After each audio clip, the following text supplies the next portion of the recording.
សួស្តីបងប្អូនទាំងអស់គ្នាជួបជាមួយខ្ញុំសុធិរាសាជាថ្មីអំពីការ live វិភាគទៅលើហាងឆេងមាសក្នុងការទិញលក់បែបងាយៗអញ្ចឹងសម្រាប់តម្លៃបច្ចុប្បន្ននេះមាសគឺនៅ$4,332ក្នុង1អោនអញ្ចឹងសម្រាប់ហាងឆេងមាសកាលពីម្សិលមិញហើយរហូតដល់ព្រឹកថ្ងៃពហុនេះការប្រែប្រួលក៏អត់សូវច្រើនប្រហែលដែរអញ្ចឹងយើងមើលទៅលើការដាក់ pending order យើងកាលពីម្សិលមិញគឺយើងដាក់ចំនួន5ខ្សែក៏ប៉ុន្តែគឺទីផ្សារបានឡើងទៅប៊ីសនឹង sell limit ខាងលើរួចក៏ចុះវិញកន្លែងនេះបើសិនជាទីផ្សារឡើងទៅប៉ះ sell limit យើងចុះវិញគឺយើងចំណេញហើយក៏ប៉ុន្តែគឺយើងអត់បានចូលផ្សារទេទាំង5ខ្សែអញ្ចឹងយើងកាត់ pending យើងចោលទាំងអស់អញ្ចឹងសម្រាប់តម្លៃបច្ចុប្បន្នហើយទីផ្សារបែបហ្នឹងសំណួរសួរថាយើងគួរចូលទិញឬក៏ចូលលក់អញ្ចឹងសម្រាប់តម្លៃបច្ចុប្បន្ននេះបើយើងមើលអំពីទិសដៅរបស់ទីផ្សារ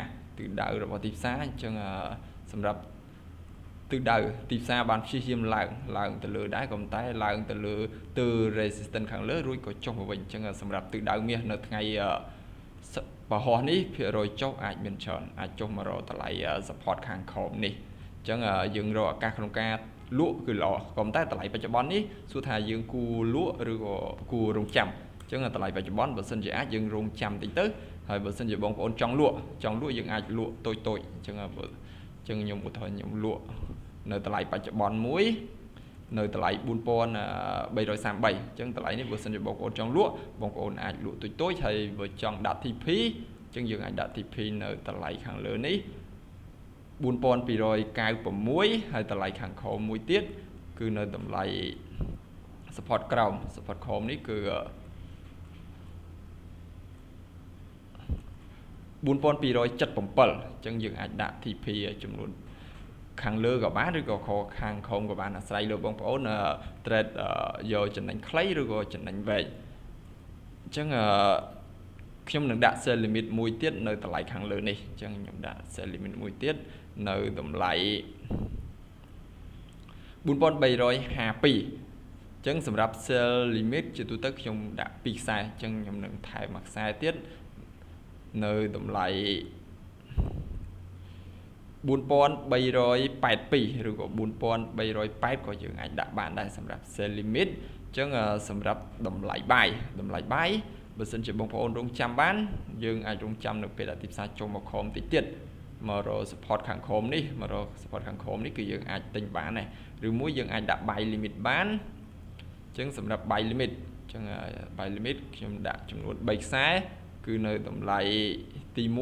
1នៅតម្លៃ$3,306និងសម្រាប់តម្លៃទី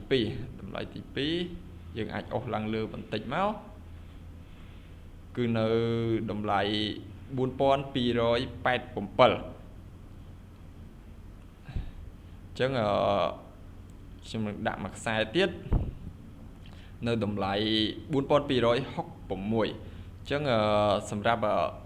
ទិសដៅមាសទោះបីយើងដឹងថានៅថ្ងៃសុក្រនេះភាគរយចុះអាចមានច្រើនក៏ប៉ុន្តែសម្រាប់មាសយើងរងចាំឱកាសទិញគឺល្អនៅពេលដែលទីផ្សារចុះមកគឺយើងទិញអញ្ចឹង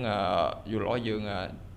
ដាក់ buy limit ច្រើនជាង sell limit យើងរងចាំឱកាសទិញច្រើនជាងរងចាំឱកាស sell ហើយសម្រាប់ការ sell យើងគួរតែ sell តូចនិងដាក់ SL ជៀសវាងការជាប់ hold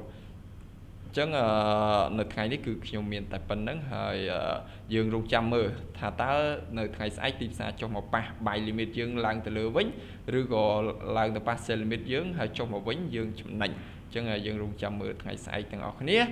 ញ្ចឹងសម្រាប់ថ្ងៃនេះគឺខ្ញុំមានតែប៉ុណ្្នឹងអញ្ចឹងសម្រាប់បងប្អូនដែលមានបំណងចង់ចូលរួមក្នុង Channel Telegram គឺបងប្អូនអាចចូលរួមបានហើយសម្រាប់បងប្អូនដែលមានបំណងចង់បើក account ទិញលក់មាសនៅ Blackwell អាចឆាតតាម Telegram 016 87 95 11